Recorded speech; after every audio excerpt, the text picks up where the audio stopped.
Hai my dear, apa kabar? Kembali saya Ekna boleh menyapa Anda. Jangan lupa sebelum Anda melanjutkan menonton video ini, like, komen, dan tolong di-share. Jangan lupa yang belum subscribe, pastikan subscribe terlebih dahulu. Oke, thank you. Doa saya selalu untuk Anda, sehat dan penuh dengan kebahagiaan. Oke my dear, tamu spesial saya kali ini seorang image consultant di mana beliau memiliki banyak pengalaman lebih dari 20 tahun mengajar dan memiliki sertifikat nasional bahkan internasional, dan beliau sudah berbicara di depan lebih dari 10.000 orang bahkan lebih dari 500 perusahaan. Ini dia sahabat saya, Bonita di Sempurna.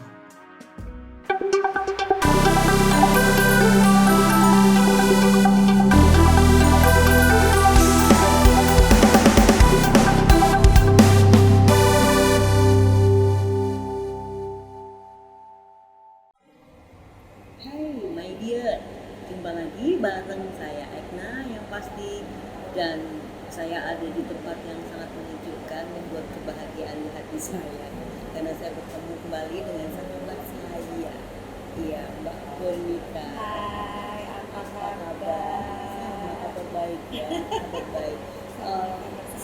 Yang saya jadi tertarik nih kalau melihat Mbak Bonita ini, ketemu pertama sampai sekarang dia seperti ini tidak ada perubahan. Oh gitu ya? Tidak ada. Apa kamu bukan model itu ya? Perubahannya apa dong Maksudnya kalau gini, nggak ada tuh? maksudnya begini, selalu ketemu rapi, selalu ketemu keren, ya kan? Dan selalu ketemu itu seperti ini, gitu kan ya? Nah, itu rahasianya apa yang bisa dibagikan? Rahasianya apa itu? Apa ya rahasianya? Mak? Memang selalu harus pengennya tampil rapi. Kemudian latar belakang saya adalah seorang image consultant. Jadi saya juga gitu. harus membrand diri saya juga terlihat baik lah, gitu. Terlihat menarik. Bukan masalah terlihat cantik atau tidak, tapi menarik. Menarik dan sesuai dengan diri saya sendiri. Oke, ya tadi kan diceritakan image consultant. Nah, itu sebenarnya pekerjaannya itu apa sih yang dilakukan? Itu kan kayaknya ya, jadi rapi, cantik, gitu kan ya. Nah, itu Iya. sebenarnya yang dilakukan apa aja? Oke, image consultant itu adalah membantu mencari sisi terbaik dari seorang Konsultan individu, itu ya. ya, mencari sisi terbaiknya untuk dikembangkan untuk menjadi lebih sukses. Dalam hal ini kalau kita bicara tentang image, pasti kita bicara tentang konsep ABC. Oh gitu ya. Konsep ABC itu apa? Appearance, behavior, communication. Oh, gitu. Jadi tiga ini harus diasah banget gitu. Dan harus blending. Harus blending dan sesuai dengan diri kita sendiri. Oh gitu. Jangan menjadi orang lain. Oh, nah itu kadang-kadang kalau masih pertama-pertama orang itu kan lebih berpikir menjadi orang lain, ya kan, baru mau mencoba menjadi dirinya sendiri. Tapi sebenarnya harus bisa diasah bagaimana kita bisa menjadi diri sendiri. Iya, kita harus bisa menemukan sisi terbaik dari diri kita sendiri itu apa. Jadi konsultan ini membantu. Misalnya kalau saya pakai baju tuh style yang cocok untuk saya apa? Oh gitu. Kemudian kalau kita bicara tentang warna yang cocok buat saya tuh apa? Bukan warna yang saya suka, tapi warna yang cocok. Oh gitu. Karena warna itulah yang akan tadi Mbak Ekna bilang blend dengan diri kita, Oke. blend dengan kulit kita. Jadi memancarkan. Nah, akhirnya auranya mancar, kelihatan lebih cerah, kelihatan lebih Oke, glowing, oke. kelihatan lebih cantik pasti. Mengalahkan produk kecantikan ya. Mengalahkan apa yang lagi tren saat ini saat ini buat glowing gitu kan ya. Nah. Berarti salah satunya untuk ya saya berpikir gini ya, namanya juga mantan model ya Mbak India ya. Saya berpikir itu karena mantan model itu pakai baju itu pasti selalu itu enggak yang saya Iya. dan ngobrol ini Harus ada konsepnya, ada Ada konsepnya. konsepnya. Kita Oh, pasti ada tahu konsepnya. ya. Oke. Kulit saya undertone Heeh. kulit saya itu apa? Oh gitu ya. Jadi Undertone skin. Setiap orang itu berbeda. Jadi ada yang cool, ada yang warm, kemudian dari cool dan warm itu menjadi summer winter, menjadi oke. autumn spring Oh. gitu. Nah. Kita harus tes dulu. Nah, berarti memang dibutuhkan kita itu bisa mengenali diri sendiri. Yes. Paling gampang mengenali orang lain. Iya, mengenali paling sesuatu, gampang. ya. Lihat orang lain tuh, Terus keluar kata-kata yang lain, tetapi diri kita nggak. kita nggak tahu. Jadi gajah di pelupuk mata Nggak tuh nggak kelihatan. Tapi, Tuman di sebelah kanan nggak kelihatan. itu kelihatan sekali. Tapi gini loh Mbak, artinya tuh kita harus lebih mengenal diri kita sendiri seperti apa supaya kalau saya ini warm maka saya pakai baju seperti ini kan undertone skin saya adalah autumn. Oh gitu. Jadi kalau misalnya kita pakai warna itu gak cocok, kita juga akan kelihatan pucet. Udah pakai baju nih, udah capek-capek, gak mahal. Orang bilang, Habis sakit iya, abis sakit ya. gebrak tuh. Kok kayaknya pucet ya gitu kan. Sakit loh. Tapi bener. Iya nggak? Saya ini orang radio ya, orang radio.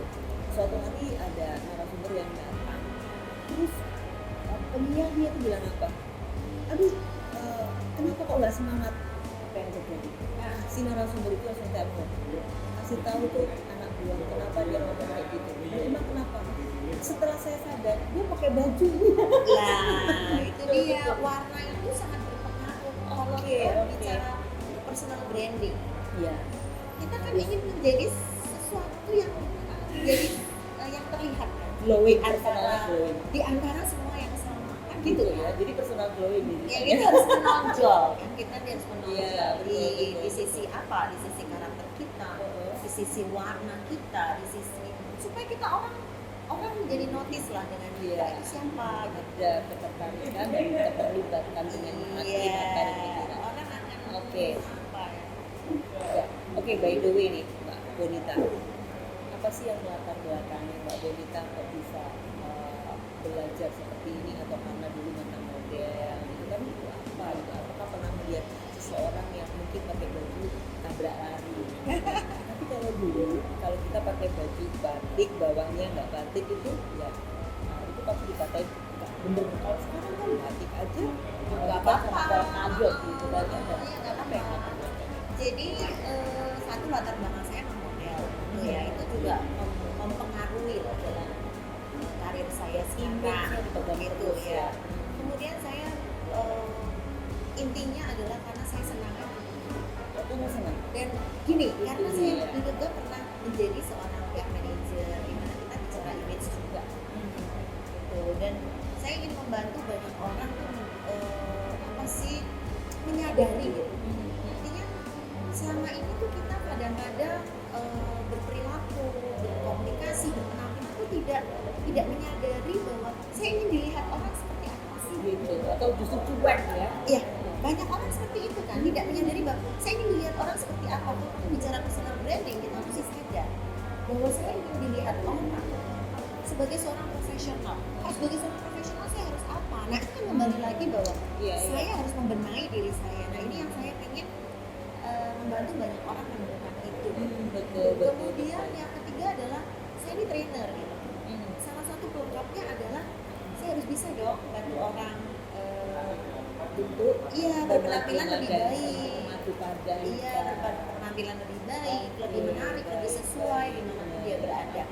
Kemudian yang keempat alasan saya adalah karena saya menjadi trainer, kemudian saya memutuskan menjadi seorang konsultan ini karena saya nggak mungkin toh berdiri di kelas terus kalau usia saya berapa. by the way ada kelasnya ya? Oh kelas terus dong. Iya, kelasnya sampai sekarang tuh masih berjalan. Terus gimana? Kan nggak mungkin harus berdiri di kelas terus. Oh jadi konsultan kan kita duduk begini dong, Iya, kita jadi betul, bisa betul. lepas-lepas. Kita konsultan kan bisa ngasih masukan, Oke. bisa berdiskusi gitu, nggak Oke. usah seperti itu. Ya baik. Apa sih rahasia pertama kali ya dari pribadi ini nih Mbak ya?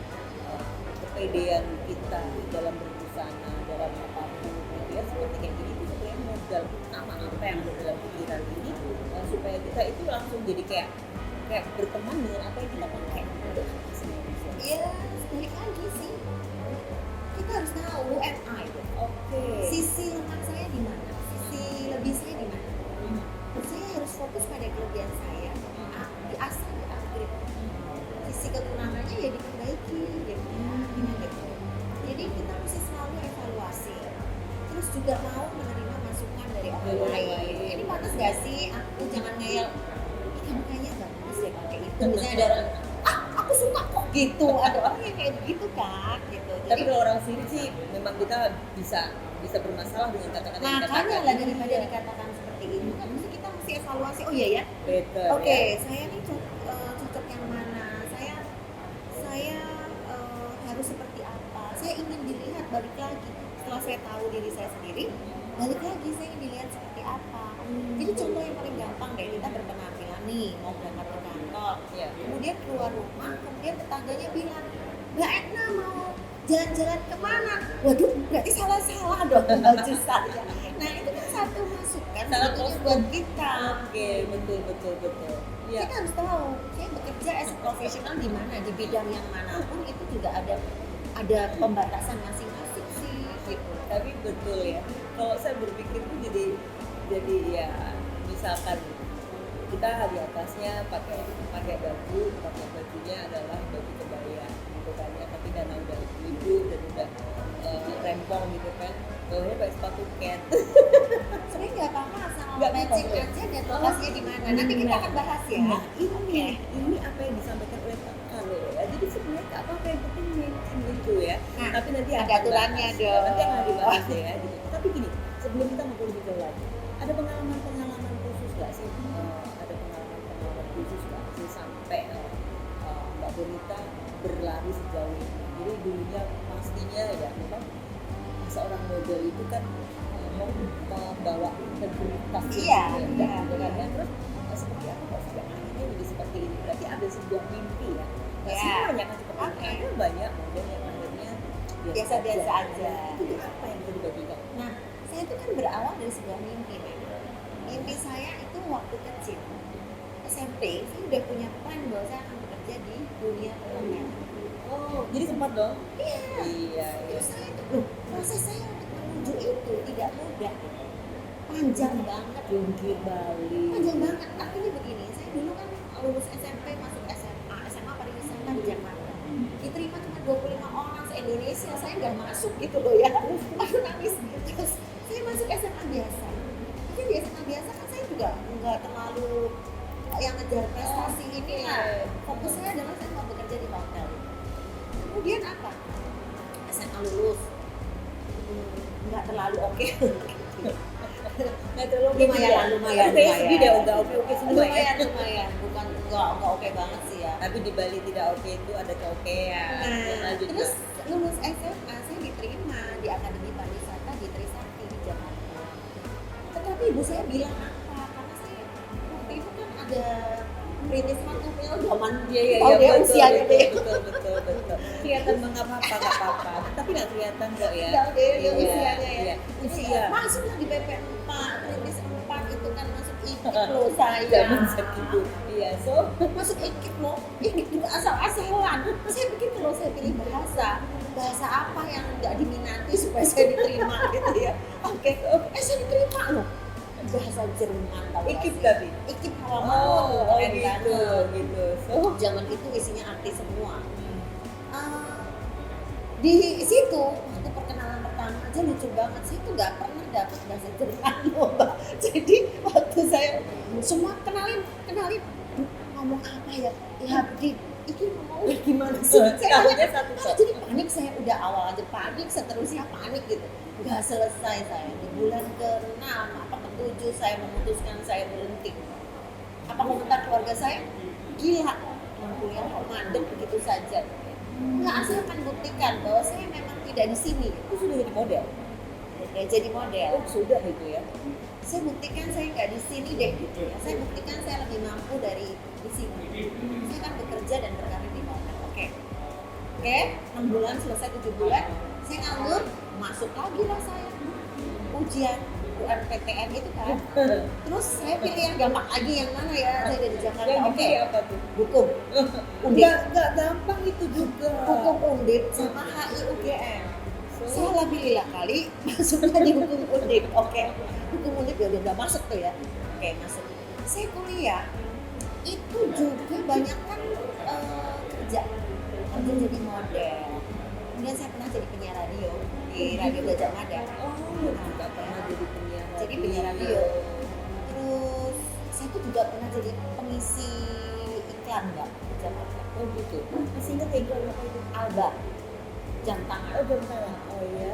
honor. Oh gitu ya. Ya saya tuh sukanya di dunia itu gitu. Iya. Kemudian saya dihukum Berapa nggak, tahun? dihukum 5 tahun tuh nggak kuliah Mbak. Aduh jarang kuliah, tapi lulus dong ah. Oh kirain. Dia lulus tapi kan teman-temannya suka gini Mbak, kalau dipinjemin buku, kamu jangan pinjemin buku deh, Bonita jarang kuliah. Ini saya tuh tersiksa sekali deh Mbak ya, dalam masa-masa kuliah saya. Belum lagi kadang kalau saya fashion show masuk koran, besoknya nggak ikut masuk, itu saya pernah dipanggil dosen saya. Oh gitu. Dia bilang, kamu kok nggak ikut kemarin pelajaran saya, kenapa kuliah di pelajaran saya? Saya sakit apa? Ini kamu koran gitu. Aduh, ya udahlah itu pokoknya saya jalani, tapi saya di sisi lain saya menjadi seorang model yang bukan model biasa. Artinya saya boleh mengakui bahwa setiap panggung model itu ada saya Gitu ya. Nah, karena saya berprinsip bahwa jadilah sesuatu tuh yang nggak biasa-biasa aja. Kalau menjadi sesuatu itu jangan yang biasa, yang average, tapi harus yang terbaik. iya betul. Jadi kalau ada istilah expired karir itu nggak ada. Ya. Nggak ada. Karir itu nggak ada expirednya. Iya, Di terus- extend lagi. Nah, lucunya Mbak, saya lulus kuliah nih, terus saya bingung, saya mau kerja di hotel nih gitu kan. Terus saya lamar lah, pas ada satu hotel di Salatiga buka, saya masukin. Tapi saya nggak dipanggil-panggil Mbak. Aduh, saya nggak dipanggil-panggil. Terus akhirnya apa? Saya diterima dulu deh kerja di bank. Kenapa? Karena saya Oh, sempat. cukup dikenal ya. Oh Jadi saya iya. kesempatan. Tadi koran terus keluar Iya, tuh terus di koran. dikasih ya. kesempatan bekerja di bank tuh ya, satu tanpa tes ya, tes lah tes gitu lah. Kemudian saya kerja di bank tuh udah rasanya tuh bukan passion saya. Oh iya. Saya tuh merasa bahwa kerja tuh yang rutin tiap hari sama tuh, aduh otak saya mandek rasanya gitu. Karena saya mau kerja di hotel. Nah, saya sudah sempat tanya kenapa saya nggak dipanggil, padahal semua orang nggak dipanggil kan masuk hotel. Saya sedih kan ya, kenapa saya nggak dipanggil. Oke, masukin lagi aja. Saya belum sempat masukin, di bulan kedua saya dipanggil Pak. Begitu saya dites, oke ini passion saya kok. Ya tesnya lolos aja langsung gitu. Tapi saya dites cukup yang menyakitkan hati juga. Bisa. Ya, semua orang dites wawancara, sudah tes tertulis semuanya, wawancara itu gampang. Mau tes wawancara langsung pulang. Saya khusus Mbak, tes wawancara suruh di Santika kecil saya masih ingat. Saya disuruh tunggu Mbak di reception kayak begini tuh di lobby. Di lobby. Oh, Mbak Bonita tunggu ya di lobby gitu. Oke, kenapa sih gitu Karena kan ya? tahu kalau itu Semua berbeda. orang pada pulang. Akhirnya Mbak, pada saatnya saya setengah jam atau sejam lebih ya, ada telepon dari reception untuk Mbak Bonita. Hah, kok bisa telepon masuk ke sini ya, kan saya bingung ya. Apa hubungannya? Saya nggak pernah datang ke situ. Bu Bonita, Mbak Bonita nanti malam bisa makan dengan saya, dinner dengan saya. Dengan siapa ini? Dengan siapa gitu laki-laki. Saya bilang, aduh maaf Pak, saya tidak kenal Bapak. Saya sudah ada acara. Saya di rumah saja. Saya tidak kenal Bapak, kenapa saya harus menghadap Bapak? Terus udah ditutup gitu aja. Oh gitu, berarti nggak mau. Jadi ternyata saya tuh di tes mental saya bahwa seorang model itu konotasinya adalah tidak baik gitu. Saya mah nggak dendam sih Mbak, aku sakit hati pokoknya.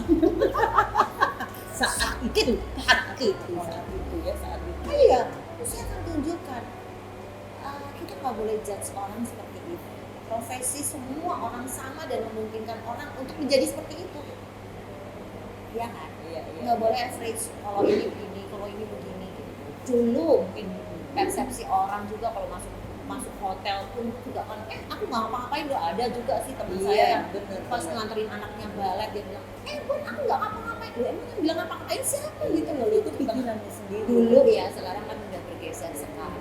Jadi ya itulah perjuangan saya. Kemudian saya menemukan passion saya di hotel. Terus aja bekerja. Wow, langsung karir saya luar biasa. Itu di hotel itu ya. Iya, saya baru 4 bulan, kemudian saya dibajak oleh salah satu hotel pesaing dan saya resign. Oh gitu ya. Dan nggak boleh. gitu. Itu saya dinaikan loh. Iya, jujur saja ya Maggie. Di mana-mana itu kan orang bekerja itu kan pengen next level ya, next level untuk jadi lebih oke lagi dan suatu kita tuh tidak menutup kemungkinan kalau memang kita bisa memberikan yang terbaik, yang oke, ya pasti sangat oke. Iyalah. Pasti sangat oke. Dan untuk kelas-kelasnya yang ada ini gimana? Oke, terus jadi ini loncat dulu ya, ini berarti saya jadi PR, akhirnya terakhir dapat karir saya dapat PR manager. Terus setelah 10 tahun saya memutuskan bahwa saya tuh ingin nggak tahu, saya sendiri nggak tahu, itu kayak dorongan yang sangat kuat dan saya memutuskan aja sendiri bahwa saya akan keluar. Terus keluar Di puncak-puncaknya saya gitu ya, semua media tuh ada saya gitu kan. itu kenapa kayak sambar petir? Kan sambil petir kayaknya aku nggak tahu mimpi apa gitu ya. Iya iya. Saya Sambar keluar petir, aja ya? gitu, bikin kelas, bikin sekolah. Oke. Sekolah saya tadinya tuh sekolah tentang PR. Oke. Kemudian secara tidak sadar, tidak saya, nah ini dia nih, personal branding itu dibangun dengan sengaja dan tidak sengaja. Personal brand saya terbangun Dua-duanya. tidak sengaja.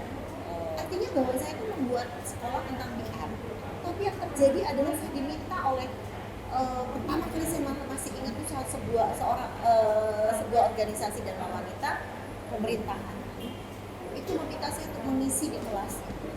Saya sendiri kaget, aduh nggak mau ngomong nih, belum kan saya kan jadi PR ya ngomong sepanjang jadi PR aja, Iya, untuk ke betul. publik khusus tapi saya kan nggak ada pernah. pengalamannya di Ada, PR cuman itu. kan nggak pintar lah, di hati saya juga nggak merasa saya pede gitu. Nah terus akhirnya apa yang terjadi, saya sering banget akhirnya dari satu ke satu, bahwa apa yang terjadi, suami saya bilang sekolah, akhirnya saya banyak sekolah saya pede mbak. Iya dong, saya wawasan saya banyak, saya bisa berbagi, lama-lama aku jadi pede, awalnya ya grogi juga. Dan sekarang sudah berbeda ya, sudah Itu berbeda. 25 tahun yang lalu. Iya betul. Wah, 25 tahun yang lalu saya bisa membayangkan masih seperti apa gitu kan ya. Yang jelas, nah inilah. Jadi tidak ada kita merasa udah masa usianya udah expired terus nggak perlu kita harus belajar. Nah. Ternyata dan sampai hari ini pun seorang wanita masih belajar. Masih belajar. Masih belajar. Iya. Karena Saya memang selalu berbagai ngikutin satu perkembangan yang ada terus, jadi saya nggak misalnya berhenti di sini stuck gitu ya dan modelnya kuno gitu ya, maksudnya di dalam sesi pembelajaran pun saya juga update terus, yang termasuk di PowerPoint pun saya nggak model-model jadul begitu. Iya betul. Gini sekali lagi usia, Anda jangan berpikir masalah usia. Tidak membatasi Iya. usia. Karena usia tua itu kalau menurut saya itu cuma casing, tapi software Cuma update hitungan Iya. angka gitu. Tapi software update everyday gitu Iya. kan. Ini apa sebenarnya ini? Saya kok jadi penasaran banget dari tadi. Ini apa? Ini bukan kipas gitu kan ya? Nah. Dan ini apa lagi gitu kan ya? Penasaran kan, my dear? Oke deh, kita akan ngobrol lagi di episode berikutnya.